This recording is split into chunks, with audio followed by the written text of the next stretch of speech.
My name is Lauren German. Tonight, like most nights since I came to Cannes, I was sitting alone at a small cafe near the busy JW Marriott Cannes.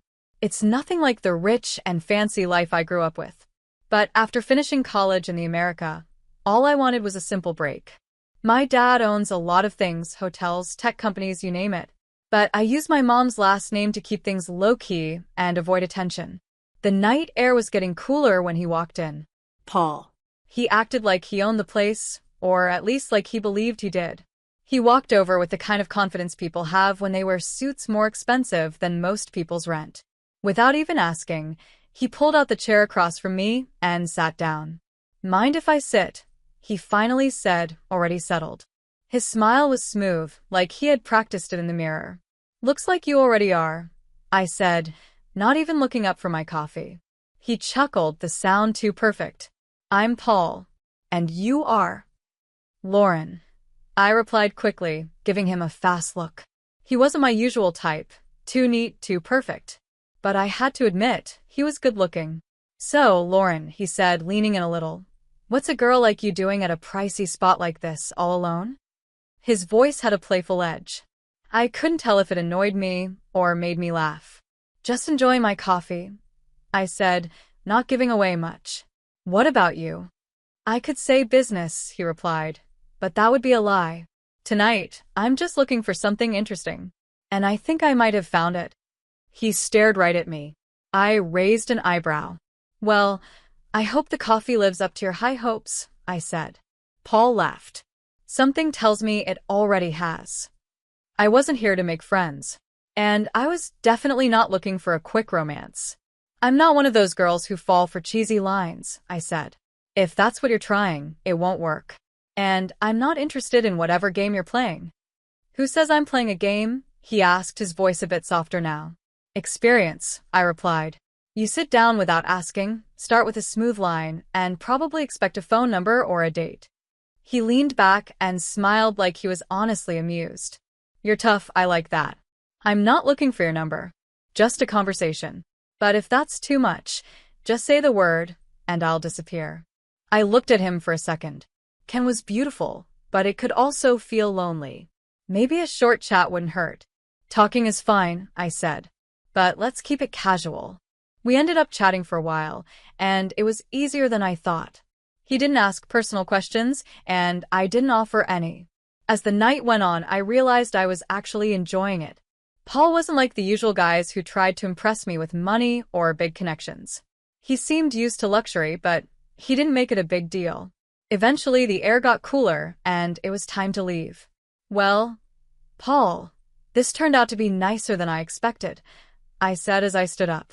"Surprised yourself, huh?" he asked with a grin. "Maybe just a little. Good night, Paul." As I walked back to my apartment, his words stayed in my mind. Ken really was full of surprises. And maybe, just maybe, I'd found one tonight. After meeting Paul that night, the evenings in Cannes felt a little less lonely. He had a way of showing up wherever I went. Whether I was walking through a market during the day or having dinner alone at night, he seemed to always appear. But strangely, I didn't mind. Maybe it was because he wasn't pushy. He didn't try too hard. He just seemed happy to be around me. One breezy evening, as I watched the sunset, Paul came over with 2 coffees in his hands. He sat next to me without saying a word. "Just assumed I wanted coffee?" I asked with a raised eyebrow. He handed me a cup. "If I'm wrong, I'll drink both." "Good guess then," I said, taking it. We sat quietly for a while, the sound of the waves filling the silence. "You never told me what you do back in the States," Paul finally said. "Didn't think it was important," I replied. I shrugged. "I work, but right now I'm just enjoying not working." He laughed. "Fair enough. But everyone has a story, don't you think?" Over the next few days, Paul and I settled into a comfortable routine. He showed me parts of Cannes I hadn't seen before. We talked about everything and nothing: movies, books, favorite foods. He loved arguing about which Leonardo DiCaprio actor was best. He was a big fan of Paul Wesley, while I preferred the old-school charm of Brad Pitt. One day, while we were walking along the beach, Paul suddenly stopped. He looked at me in a serious way, I hadn't seen before. Lauren, I know I'm just a guy you met at a cafe, he said, but these past few weeks have felt different. Better because of you. I stopped too, unsure of what to say. I hadn't planned on catching feelings while I was here. Paul, I like spending time with you, I really do. But this is just a break for me. I'm not looking for anything complicated. He nodded slowly and took a deep breath. I understand. No pressure. I just want you to know I'm here, and I think you're pretty amazing. Days turned into weeks, and my time in Cannes was almost over. Paul and I kept spending more time together. What started as casual chats and walks became late-night dinners and early morning breakfasts. Falling for someone under the stars wasn't part of the plan, but it happened. Then one evening, Paul surprised me with something big. Come back with me, Lauren. Work at my company in the States. I know it's sudden, but I feel like this could really work. The idea was wild, totally unexpected, but part of me was curious. I was tempted by the adventure, by the thought of seeing where this could go. Going back to the States with him felt like jumping into a completely different life. Paul's offer wasn't just about a job. It was like an open door into his world. Before I knew it, I was living in a simple apartment in a regular neighborhood, playing the part of a normal girl who just got lucky. But my dad had other thoughts about what normal meant. He showed up one afternoon without warning, just as I was unpacking my last box. His loud laugh filled my tiny living room as he stood in the doorway, larger than life. Lauren, hiding in plain sight, huh? He said, pulling me into a hug that nearly crushed me. So, tell me about this choice. This guy must be really special if you dropped everything and moved like this. His voice was calm, even playful, but I knew he was checking things out, doing his job as a dad, making sure I wasn't walking into trouble. I let out a sigh and sat down on the couch. His name is Paul. He's different, Dad. He doesn't know about all of this, I said, waving my hand around, hinting at the money and all the complicated stuff that came with it. Dad sat next to me, his face turning serious. Lauren, you know you can't hide that forever. If he's going to be part of your life, he deserves to know who you really are. I know, Dad. I just want to be sure about him before I make things more complicated. He smiled and gently messed up my hair like he used to when I was a little girl. Always here for you, kiddo. Just remember, if you ever need anything, I'm only a phone call away. And don't forget, I've got eyes everywhere, he added with a wink. The next few weeks were a blur as I adjusted to my new job and new life. Paul was always around, supportive, kind, and just as charming as before. But I could see a slight change in him too. There was a seriousness now, a weight that came from all the work and responsibility he had. One night, while we were having a quiet dinner at my place, Paul brought up something I had been trying to avoid. Lauren, when do you think I'll meet your parents? I feel like there's a part of your life I haven't seen. I froze for a second. The question hit me harder than I thought it would. Well, my mom passed away a long time ago, I said softly. And my dad, he's just a regular truck driver. We're not really talking right now. Paul frowned, looking a little worried. I'm sorry to hear that. But when you're ready, I'd really like to meet him. Family matters. I nodded, thankful for how he handled it. But deep down, I knew the truth about my dad's world, and I wasn't ready to bring Paul into that just yet. Life with Paul moved faster than I expected. We were already becoming part of each other's daily routines. My job at his company was going well, and we were growing closer as a couple. It all felt like we were heading towards something big. But even then, I wasn't prepared when that big moment finally arrived. It was a normal evening. We were at his apartment, modern and cozy, with a beautiful view of the city lights. We had just finished dinner, nothing special, just some takeout since neither of us felt like cooking. We were sitting on the couch, a documentary about ocean animals playing in the background, the kind you put on but don't really pay attention to. Then Paul turned to me. His face looked more serious than the moment called for. He held my hand, and suddenly, my heart started beating faster. Lauren, he said, I've been thinking about us.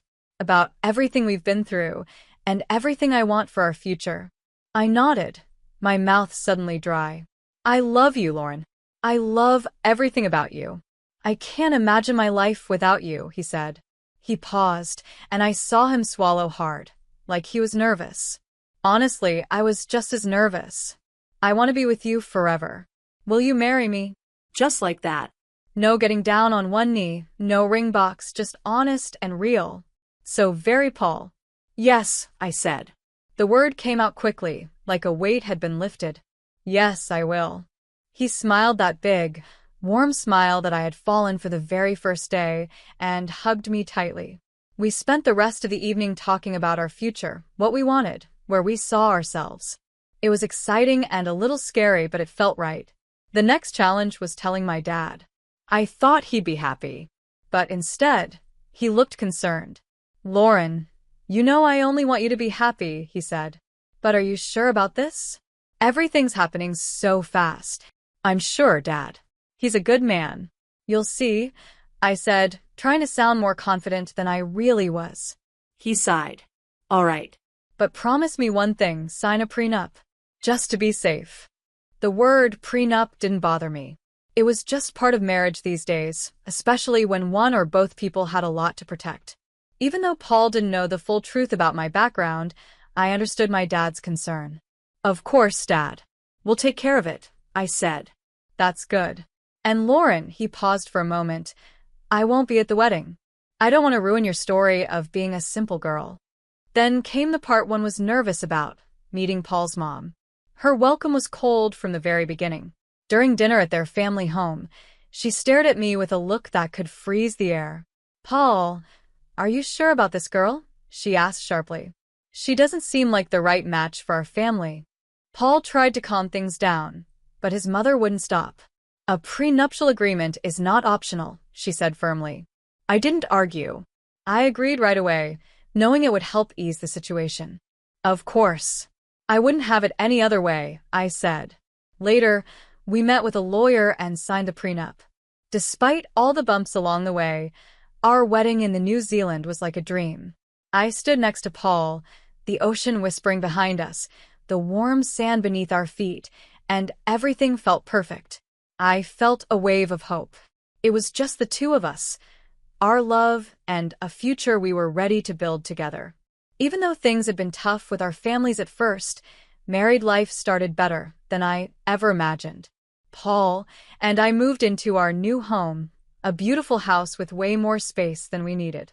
It was meant to be the start of our perfect life together. I jumped back into work, determined to show everyone that I was more than just the boss's wife. My job had always been challenging, but now there were even more expectations. I wasn't just managing projects, I was now part of the big decisions too. At first, Paul seemed proud. He would introduce me in meetings with a smile and say, "This is Lauren, my wife and our project lead." But over time, something began to change. It started small. A few strange comments, little remarks here and there. One night at dinner, Paul brought it up. "You're doing really well at work," he said. Maybe too well. I looked up from my plate, confused. "What do you mean? Isn't that good for the company?" "It is," he said, moving his food around with his fork. "But some of the guys are saying it's starting to feel like the Lauren show over there." His words stung. "That's not fair. I thought you'd be happy the company is doing well." "I am," he said, "but it's a lot. Everyone's always talking about you and how you run things. Makes me wonder where I fit in." That was the first of many talks like that. As the company grew, and I kept doing well, the tension between us also grew. Paul, who had once cheered me on, now seemed bothered by my success. It got worse when his mother came to stay with us for a few weeks. Her old-fashioned views brought a cold air into our home. She made comments that I'd always managed to avoid hearing. "You're always at the office, Lauren. When do you have time to take care of your husband?" she'd say. I tried to ignore her and stay calm, but her words made the distance between Paul and me even bigger. No matter how well I was doing at work, it felt like nothing I did could fix what was breaking at home. The more I succeeded at my job, the more our marriage seemed to fall apart. Then one evening, Paul came home with a hard look on his face. "Lauren, I think it's best if you leave the company," Paul said. "We need to focus on our family, and it feels like your job is causing too much stress." "Leave the company?" Why? I asked, my voice full of shock and frustration. I've worked so hard. I've done so much. It's for the best, he said, brushing it off. You can focus on the house, maybe even start that garden you always talked about. He said it like it was no big deal, like my career meant nothing. The next day, things got worse. I found out Paul had fired all our house staff, the cleaners, the cooks, the gardeners. Everyone. You wanted to be more involved at home, he said coldly. Now's your chance. I didn't mind doing housework, but the way he suddenly forced it on me felt wrong. This wasn't the caring man I married. This man seemed harsh and controlling. His mother, who was still staying with us, seemed to enjoy it all. It's good for a wife to take care of her home, she said with a little smirk, especially when Paul talked about my new role as a full-time housewife.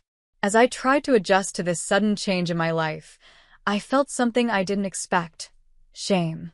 Shame that I didn't see this coming. Shame that maybe my father had been right about Paul all along. Later, Paul suggested we take a trip to Canada to try and bring some joy back into our marriage. I wasn't sure, but I agreed, hoping it might help. That hope disappeared quickly when his mother said she would come too. It's been so long since I've traveled, she announced loudly, like no one could argue with her. Paul welcomed her with open arms, not once asking how I felt about it. We rented a small house in Cannes. It was pretty but expensive, and instead of feeling like a vacation, it felt more like a trap. From day one, Paul and his mother treated the trip like their personal getaway. They rented fancy cars, shopped at high-end stores, and ate at expensive restaurants. Meanwhile, I was stuck at the house. They expected me to cook every meal and keep everything clean, like I was just their maid. I didn't feel like a wife. I felt like a servant in a fancy holiday home. Each day, Paul's mother made meaner comments. Her voice got sharper, her words nastier. Must be nice, living off someone else, she said one day, sneering at me. Her words felt like a slap covered in a fake smile. Paul never stood up for me. He just laughed along with her. And that laugh, it felt like a betrayal. Every time, it echoed through the cold walls of that house, reminding me that the man I once loved was slipping further and further away. I felt completely alone. The beauty of the city no longer felt magical.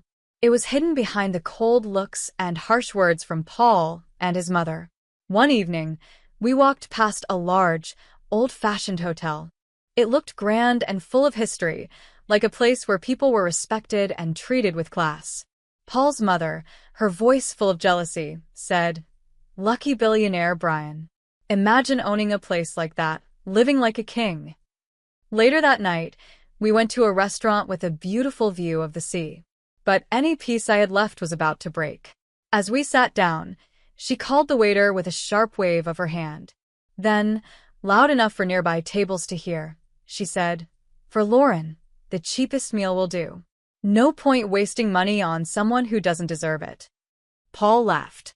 Not just with his voice, but with a lazy wave of his hand, he added, "Good call, Mom. Let's not go overboard."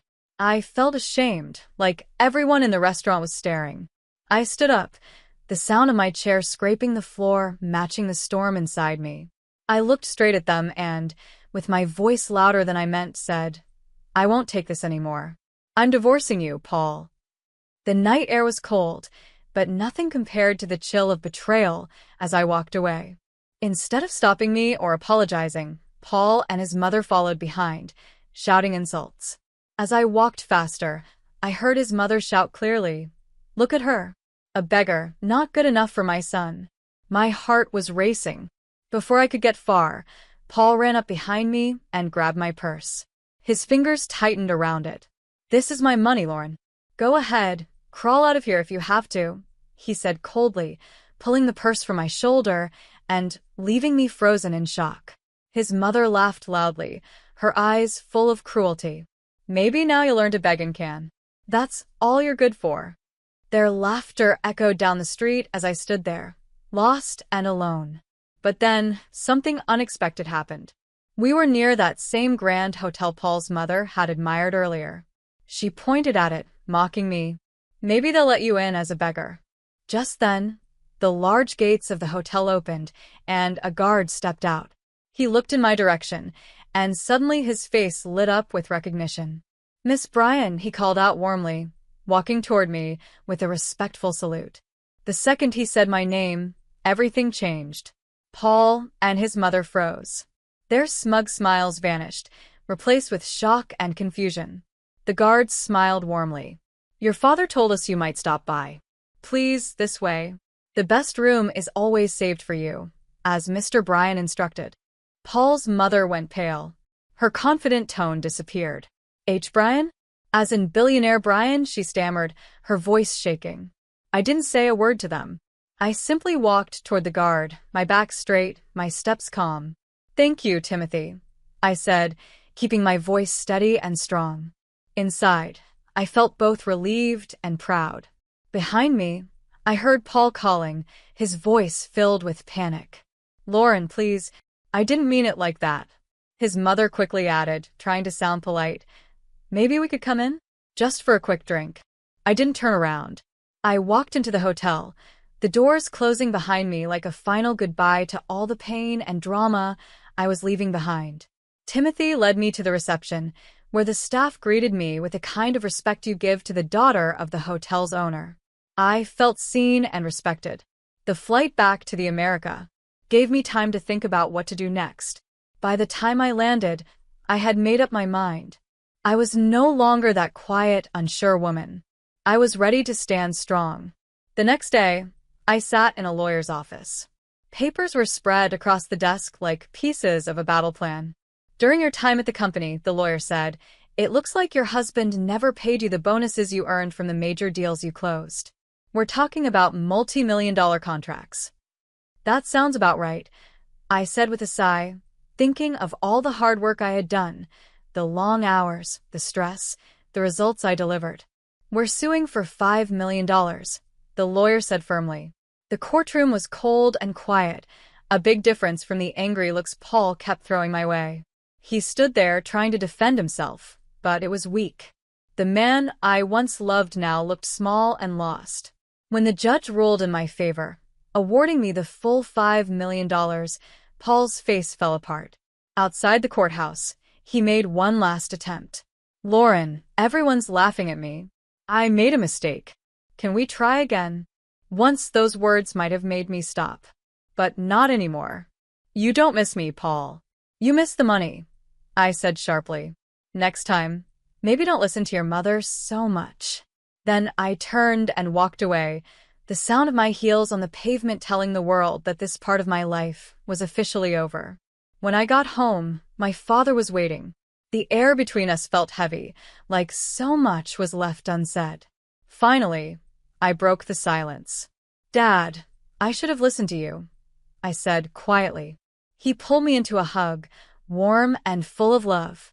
"You had to learn on your own," he said gently. "Now you understand. And that's the first step." We talked late into the night about life, the mistakes we make, and starting over. His words gave me hope and helped me see a new path ahead. After that talk, I felt inspired. I started planning my next move. My time at Paul's company had helped me sharpen my skills, and more importantly, it made me realize how much I enjoyed the work. I had found something I truly cared about. So I decided to open my own investment firm. With the knowledge I had and the money I received from the divorce, I finally had the tools to build something real. Something that belonged to me. Weeks turned into months as I worked hard to build my business from scratch. There were tough moments, and the work wasn't easy. But every problem taught me something new. Every win reminded me I was heading in the right direction. One day, as I sat in my office looking out at the busy streets below, it all became clear. I had come a long way, from a sad, lonely wife in a broken marriage to a strong, confident woman running her own business. The journey hadn't been easy, but every challenge had made me stronger.